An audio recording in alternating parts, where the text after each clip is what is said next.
welcome. My name is Juan Vitas, and I'm the founder of Winning on Wednesday. Winning on Wednesday is a platform that meets every Wednesday at 11 o'clock Eastern Standard Time. And the purpose, we're there to simply get to know each other. I always say people do business when they know, like, and trust. And knowing, liking, and trusting, I got today the pleasure to introduce my friend Camille Kauer. Camille, how are you? I'm doing great. How about yourself? Very good. Can you quickly introduce yourself, please, to my Sure. So my name is Camille Kauer. I work as an actor. That's my main stream of income, but I'm also a podcaster. I have the award-winning podcast, The E Spot with Camille, where I share everything from beauty, design, art, entertainment from the people who create it. So you get a good insight on to how you can get into that industry, the different pitfalls they've gone through, and how they overcome it. It's a great way to really create community and share the losses and the wins, because a lot of times people give up too soon. So Exactly. yeah. Tell us about your early years. Tell us about where you grew up. Tell us about Camille. Tell us Yeah, about yeah, yeah. where about where did you Well, it's a long story a little bit because well we have plenty of time. well, it's just because I was a military brat. So I grew Okay. up And the first. thank you for your service, by the way, because I always thank families and people because I well, don't take our freedoms for granted. So I say thank you. Oh, I appreciate that a lot because a lot of times people don't realize the Yeah, sacrifices family members make as well while they're enlisted or officer might be serving. So 100%. I was born here in America, but we moved there when I was like a toddler almost, and so I grew up kind of idolizing America from abroad because all the great things come from America, music, movies, you name it, right? So um, growing up overseas and knowing that I was American, but didn't really have that connection yet. TV was my connector, and we had family members that would send us videos of different things because we had like on base like a Blockbuster type thing. For those that don't know, that's where you can rent movies before they were I streaming and on DVDs. yeah. I used to work But for Blockbuster, believe it or not. oh wow, how Yeah. fun! Yeah. I applied, but I didn't get hired. Oh, I used to Wah, only wah, work wah. one day a week and Mm. just to rent movies. That's it. Well, it all worked out because I ended up working at Gold's Gym, and that was probably way more my And that um yeah, I loved working there. So that was more my speed, I guess. Even though I love talking about movies and so on, I needed the constant interaction. Anyway, so when I finally moved to America, well, actually, let me how back up a little bit. how old were you just before you moved to? I mean, yeah. I was like 14, 13, because Okay. the weird thing is I didn't know I was moving to America permanently because we would come sometimes for vacations, and just all of a sudden I was here and my parents separated, and it was just I thought it was temporary. I didn't know what was going on. But at the same time, there wasn't a lot of that verbiage that we have now where you Right. explain things to kids. Kids were more seen, not heard type of a thing. Well, not quite that bad, but you know what I mean. You don't tell them adult problems or so on, because especially me, because I had the gift of gab and I would tell everybody by accident. So anywho, I had my first audition probably when I was like 7 or 8 in Europe, and Mm, once I got that taste, I was ready to do it all the time, wow. every time. Did you I modeled on base and different things. Go ahead. did you always wanted to be an actress? Were you a kid? Did you have other aspirations to do anything else besides? I did. So initially the reason I wanted to be an actor is because I loved Diana Ross. Like I just thought she was the most amazing human I'd ever seen. She was so glamorous and she could play all these different roles. And then I discovered she was a mother too. So she just seemed to have it all and did it so elegantly. But I also loved makeup and aesthetic services. So I did go that route as well. I was working at a retail counter when somebody mentioned they were going to esthetician, or they just graduated esthetician school and was making blah, blah, blah an hour. And I was like, whoa, whoa, whoa. I want to make that kind of money. Where did you go to school? What is this? And I think like 2 weeks later, I enrolled because I just finished getting my degree in sociology, which I kind of did for my parents because they were always like, you have to go to college, da da da da. And I finished school with no debt and wasn't really interested in becoming a sociologist. I paid my own way too. I always like to say that. So Wow. Yeah, when me I too. Me too. finished, I'm sorry. Wow. Me too. I did. I paid myself. Yeah. Wow. I Well, mean, we when got your to do parents it. Yep. are separating, it's kind of Right. they got Or don't have other wealth financial priorities. or don't have money. Yeah. Don't have wealth. My parents, we don't come from money or wealth. Yeah. No, Absolutely. yeah. So Wow.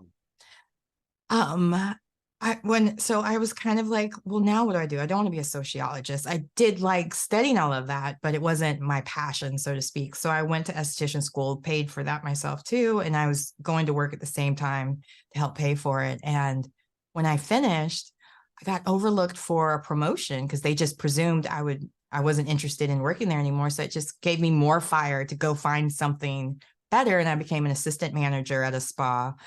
And it was amazing, so much fun. They had a connection to New York City and so many bigger places, and it just gave me an opportunity to connect on a greater scale. And I just kept looking on how I could keep leveling up and become a better esthetician, become a better director, spa director.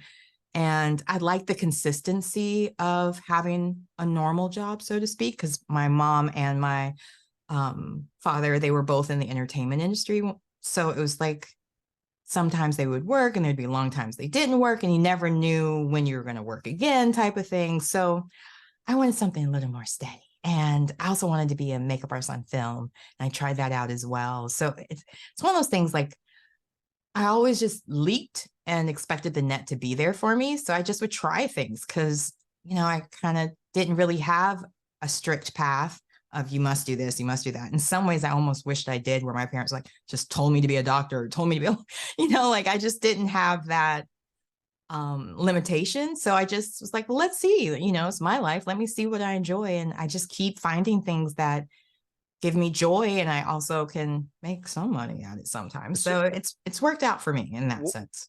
what are it's speaking of things that give you joy, what are some of your hobbies? So I love dancing. I could dance every day, all day, everywhere. I love I love traveling, I love going to the beaches, I love going to the spa still. Yeah. Now more as a client and a patient.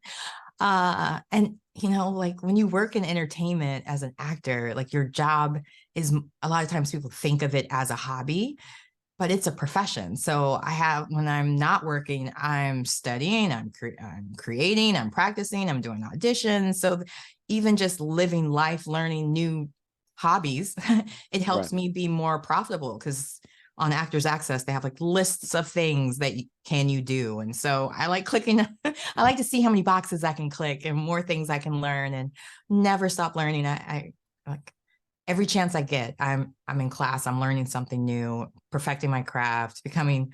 I had a guest recently who referred to it as becoming a Swiss Army knife that I can fix a lot of different things. So I like being able to do that. Wow, wow, this is an amazing journey. I mean, and what you have so many jobs that you had. What was the real, would you say, the first true job that you had? Did you ever work for corporate or anything like that, or had to go of like work in that industry or anything Yeah. like So that? my first quote real job, I was working on base actually in marketing. I was 14 years old, Wow. visiting my biological father, and he had no clue that I was too old to go to daycare. So he put me in the Red Cross, and they they didn't have many options because this was Springfield, Illinois, and I ended up working in the marketing department, helping create events for children to go to, and help making different promos and so on. So it's funny, like I've Wow. literally every job I've ever had is kind of Led up to where you are now. Wow. exactly, exactly. Wow. That's truly amazing. Oh my Mhm. good. And that is such a young age. That's Yeah, yeah, amazing. yeah. Holy. And It was so the you first like so summer I had visitation in, with him, and so but in a way, you look at it, you look back at it, it's like you've had that discipline with all these things. I mean, with aesthetics, with the makeups, there is I mean, a skill set. You have to learn a discipline, that you have to learn, and all this skill set to allows you it all combined to what you are now. That's truly amazing, and which leads us to a great moment right now, which is the golden nugget moment, Tom, where I like to, and leave. You want to leave any piece of information that can better somebody or be a better business person, any advice that you could leave behind in the golden moment? No, I mean, I gotta find that chime. I gotta put in the soundboard this chime. okay. Well, for me, I feel like I just mentioned in the sense of like if you have a passion for something and go for it. Like the worst that can happen is that you regret that you didn't do it. I'd rather there's a quote from Rosario Dawson that I love. It says, you don't want your tombstone to read played it safe. So that's what I do. I feel like you really have to just go for it, take I, chances, try it out. Yeah. Wow, yeah. You remind me of Rosario Dawson, by the Thank you. way. But no, that is so true that and for myself too, it's like I've ran for office. Like if I would have been regretting it if I didn't. So yeah, sometimes you have to put yourself out there. You're absolutely right, 100%. Wow, yeah. I mean, I'm not the best at it, don't get me wrong. I'm still horrible at asking for help when I need it, or yeah, that's the big one. I'm still bad at that because I am an only child and I'm not used to being able to count on anybody else because we moved around so much. I didn't really have long-term connections with people. Now I have, but it's still like I'm always scared that I won't be able to reciprocate on the same level. So it's hard for me to ask for help. Yeah, I know what you are. So, and it's tough for a lot of people to do that. But I remember one of my friends said, it said, a closed mouth doesn't get fed. It's like Yeah. always gotta be, Yeah. you always gotta, you gotta put it out there in the universe. You gotta put it out in the universe. If you need help or assistance, don't be scared, and you gotta put it out there. Put that energy out there because it's not gonna manifest itself if you don't put it No, out there. no. You know what No, I mean? So there was an incident with my dad even when I first time I moved to LA, or maybe it was the second time. I don't know. But anyway, I was having excuse me. I was having a really hard time finding a place to rent.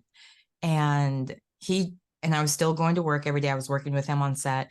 And he didn't understand. What do you mean? Like, cause he knew people right away and was able to get a place right away. And I was like, nobody will rent to me. My cousin and I, we were going place to place to place. And finally, we're like, well, maybe we need to separate because maybe it's two people. They're just like, whoa, cousins moving in together. That's very North Carolina of you. I don't know. But needless to say, uh, I had to bring my dad.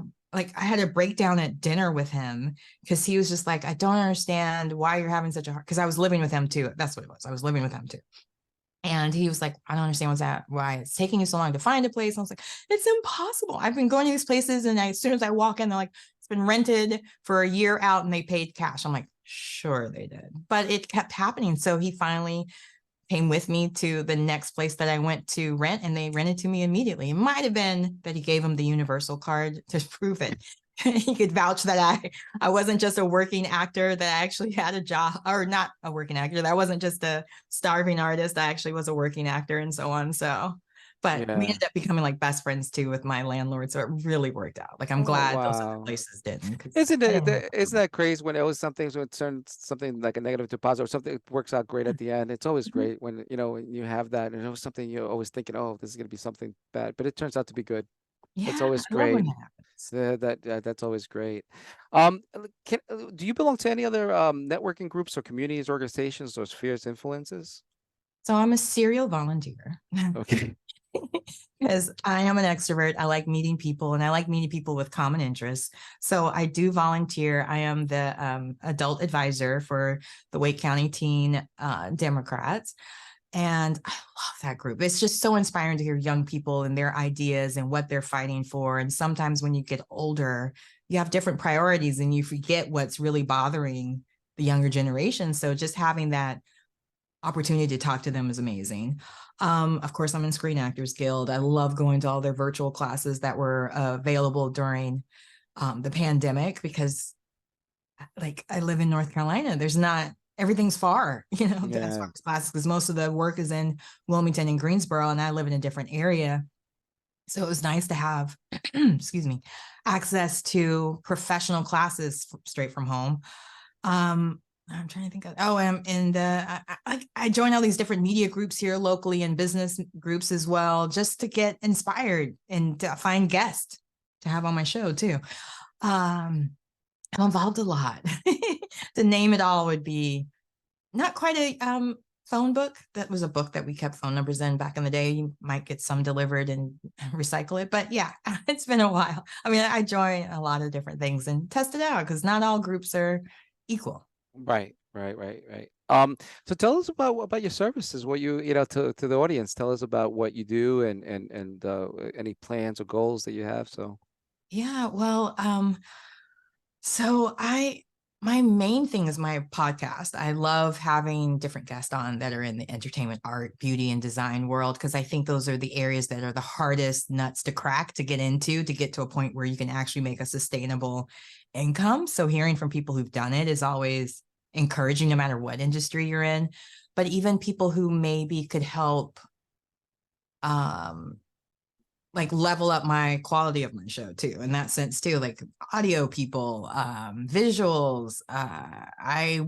The different offerings I offer, of course, is when I have a guest on, it's almost like you become part of the family. I start promoting your socials. I do this, that, and the other. And so even beyond that, I've started doing that for clients now, where I will help them promote their social media pages, how to step it up a notch. I have a digital marketing degree from George Washington University that I received through their business school. So I really try to help people. And that's thanks to you in a way, because you, when you were on my show and you told me about SEO, I was like, oh, sales executive officer. And I was like, it's like, so let me learn about this industry before I keep talking. Because back in the day, like I helped professors learn how to make macromedia pages. Like I was part of tech and teaching for a long time. So now it's like some people you never know how much you know more than somebody else. So being able to help people level up, especially in the art, beauty, and design world, it's been a lot of fun, like helping my clients get them up higher too. But I'm always open to hearing from other people who can help me. And the fact that you have the experience, too. You have the experience, and I mean, you've been doing this since 14. You know, I mean, come on, let's face it. You know, networking, promoting, and that was just 2 years ago. Just kidding. I'm 47. I'm very 47. I feel it every morning. Wow, that's truly amazing. And well, listen, Camille, thank you so much for sharing your stories, and for our listeners, what's the best way to contact you? Well, you can go to my website, CamilleKauer.com. All my socials are listed there. For the most part, it's the real Camille Kauer on all social media platforms. I'm not on X because that kind of was a dumpster fire recently, and you can't block people, and that's kind of weird to me. But anyway, yeah, you can catch me there, or you can even email me, theespotcamille@gmail.com. Right, thank you. And if you would like to become a member of Winning on Wednesday, simply go to www.winningonwednesday.com and click on the first time guests, and we hope to see you there. Thank you again, Camille. See you again.